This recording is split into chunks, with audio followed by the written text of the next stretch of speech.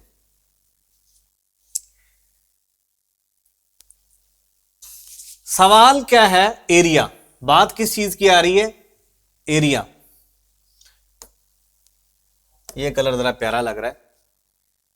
मैं आपको एक छोटा सा वर्ड बताने लगूंगा, तो थोड़ी देर पहले मैंने बात की थी, स्लोप क्या होती है? रेशो। याद करो, स्लोप थी रेशो।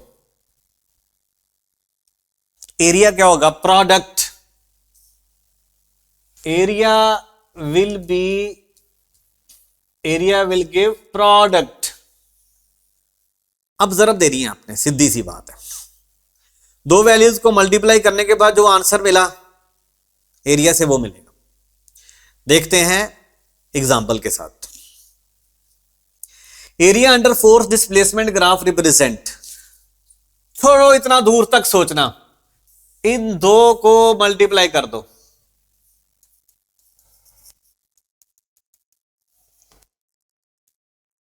क्यों मैंने मल्टीप्लाई किया? क्योंकि लफ्ज क्या लिखा था? Area.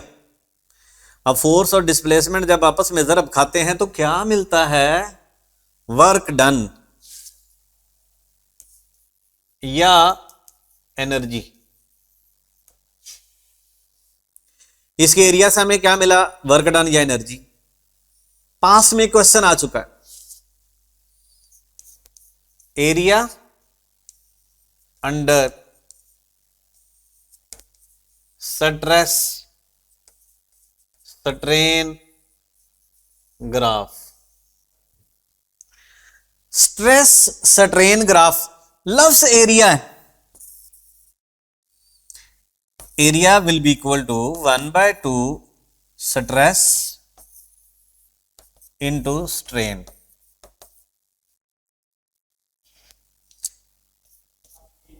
Stress multiply by strain होती है एनर्जी डेंसिटी। सो ये क्या आएगी? Energy density. Stress strain area के ग्राफ के एरिया से हमें एनर्जी डेंसिटी मिली। सवाल अगर यहां पर आ जाता एरिया की बजाय slope, slope of stress strain graph, बहुत आसान बात है, ऊपर क्या लिखते हैं? स्ट्रेस, नीचे क्या लिखते हैं? स्ट्रेन। सोचो स्ट्रेस ओवर स्ट्रेन क्या बनता है? Elastic modulus. मुझे उम्मीद है कि आप समझ गए होंगे कि जब भी कभी ग्राफ की स्लोप की बात होगी तो ratio perpendicular quantity divided by horizontal quantity, और जब कभी बात होगी एरिया की, प्रोडक्ट। ओके, कुछ चीजें याद रखनी है आपने, फार्मूले वो मैं आपको याद करवाऊंगा कि किस टाइप की शक्ल होगी तो उसका एरिया किस टाइप का होगा। वेट करें अभी आएगा ये। अक्सर एमसीक्यूज में क्वांटिटीज के दरमियान रिलेशन पूछा गया होता है, फार्मूला आता होगा तो रिलेशन भी बता देंगे। फॉर एग्जांपल,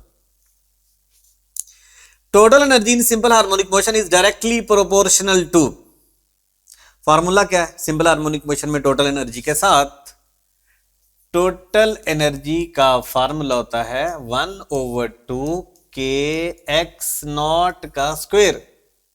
टोटल एनर्जी का इसके साथ ये relation, answer square of amplitude. ये एक टाइप बताइए, इस तरह के सवाल आएंगे। ये मैंने एग्जांपल दिए, कुछ एग्जांपल आप सोचें।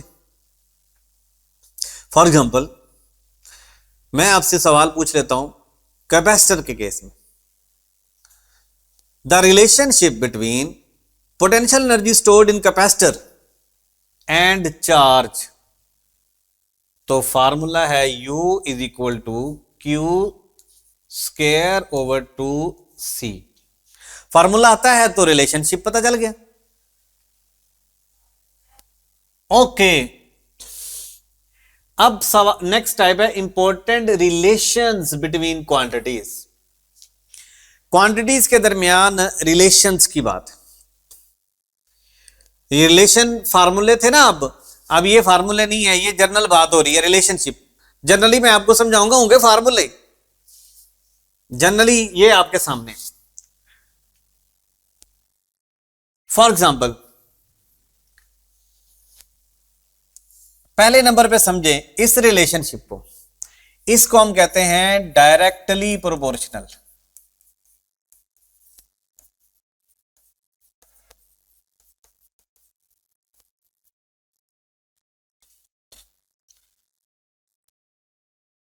डायरेक्टली प्रोपोर्शनल या हम इसको कहते हैं लीनियर रिलेशन।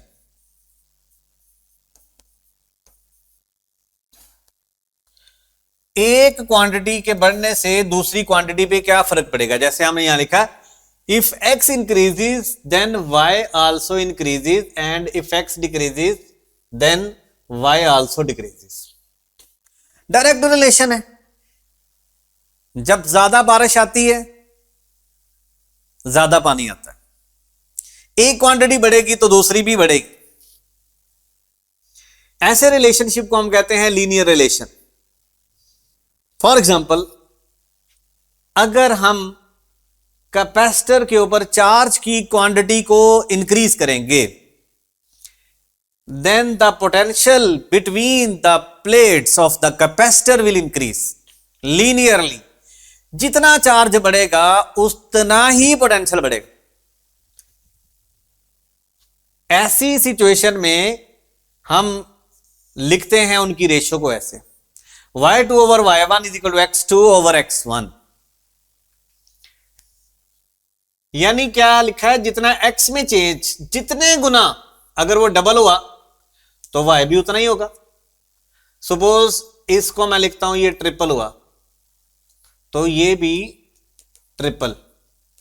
एक क्वांटिटी जितना बढ़ेगी दूसरी क्वांटिटी भी उतना ही बढ़ेगी।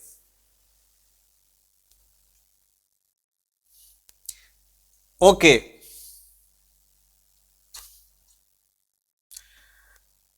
अगर x की रेशो होगी 2/3 तो y की रेशो भी कितनी होगी, 2/3। और एग्जांपल्स भी आप सोच सकते हैं। For example, F is equal to ma, Newton second law. F is directly proportional to a। ओहो, क्वेश्चन अगर आ जाता है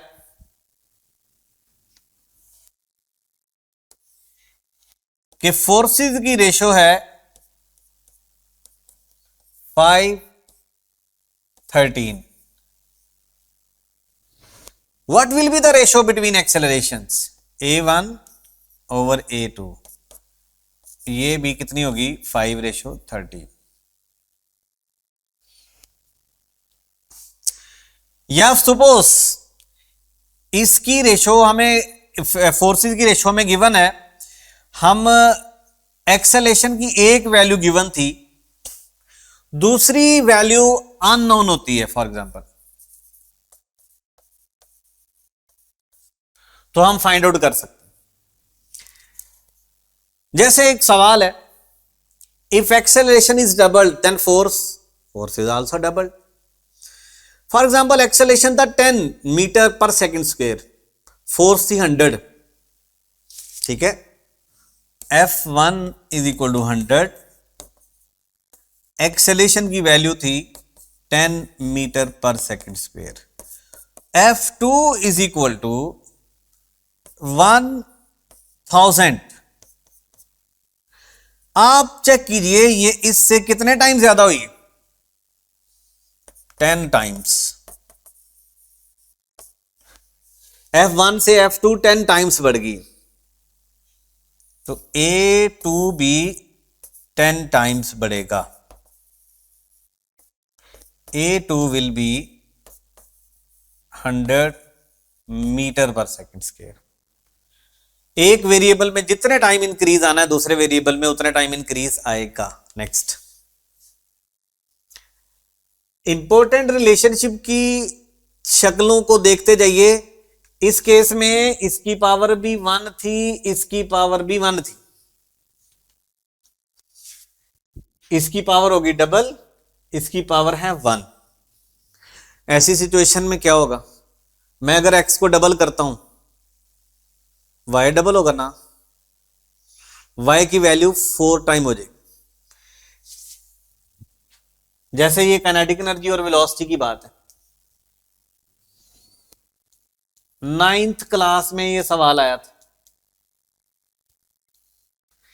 velocity is doubled, kinetic energy will become 4 times. Velocity को डबल किया, काइनेटिक एनर्जी 4 गुना होगी।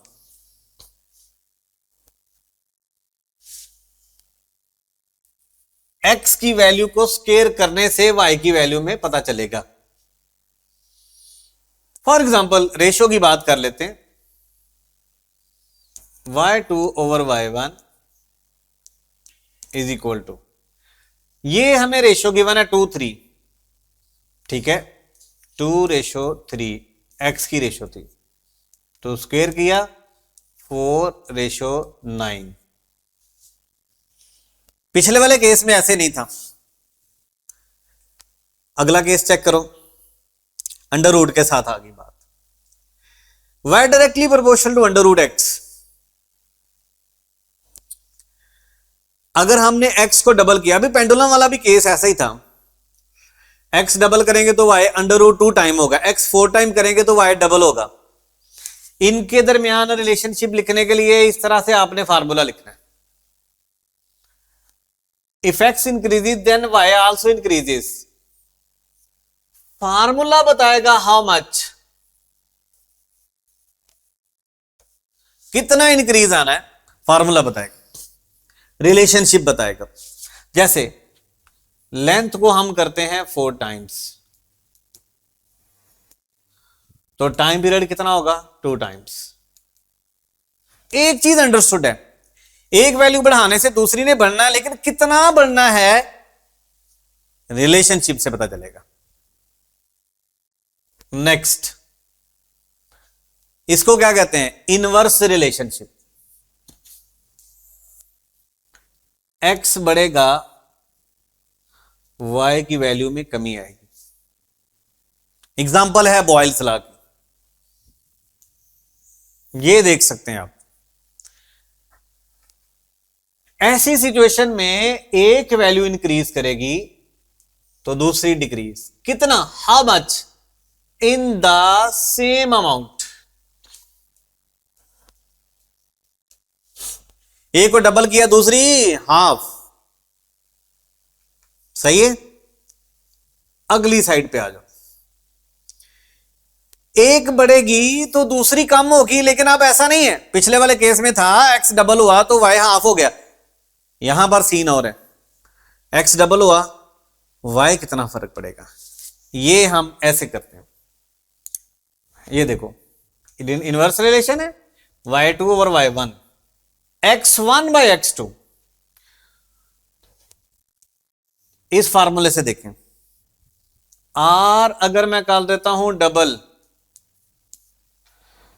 तो E हो जाएगा E बाय 4। हो यार, ये पास्ट में सवाल आ चुका है, पास्ट पेपर्स अगर आप देखेंगे तो वहां पर ये क्वेश्चन आ चुका है। एक चीज डबल की है, दूसरी कम तो हुई है लेकिन ज्यादा कम हो गई है 1/4। इनके दरमियान ग्राफ कैसे बनेगा ये बात करेंगे अभी थोड़ी देर तक।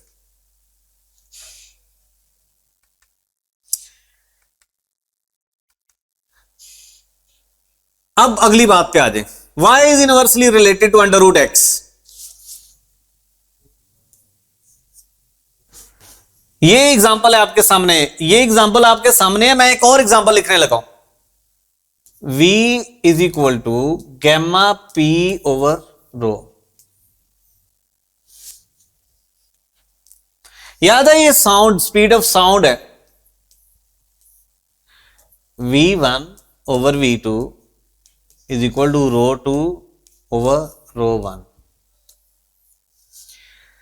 एग्जाम्पल अब बहुत मशहूर है, आपके सामने है, velocity in hydrogen, velocity in oxygen is equal to,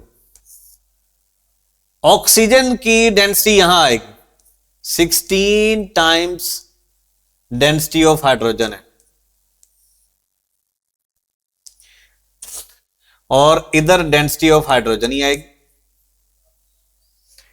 V hydrogen will be equal to 4 times V oxygen.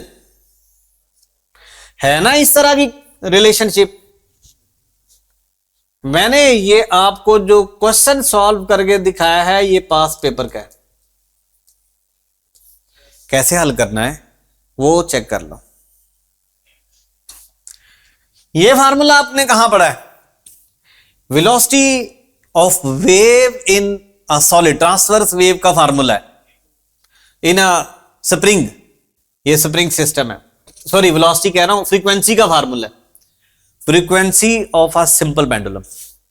ये कांस्टेंट है, मैथ के साथ इस तरह से डिपेंड कर रही है, F1 over F2 M2 over M1।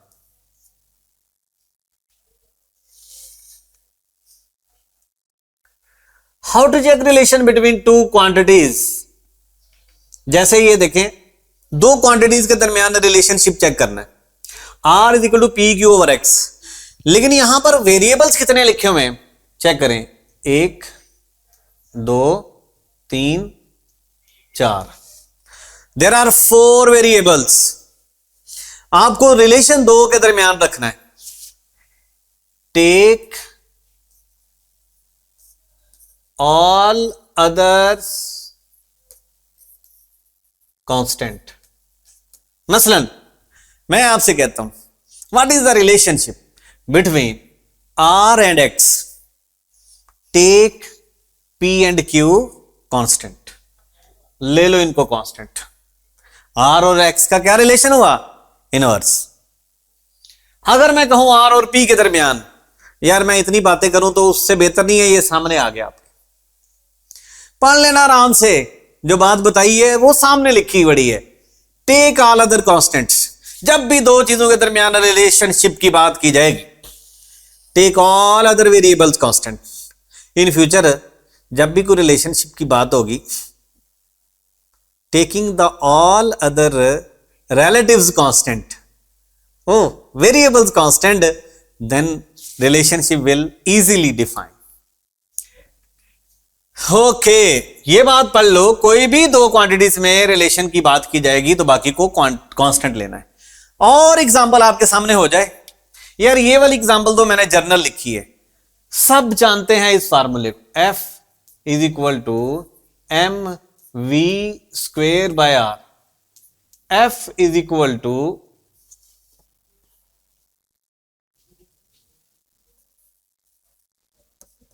M R omega square.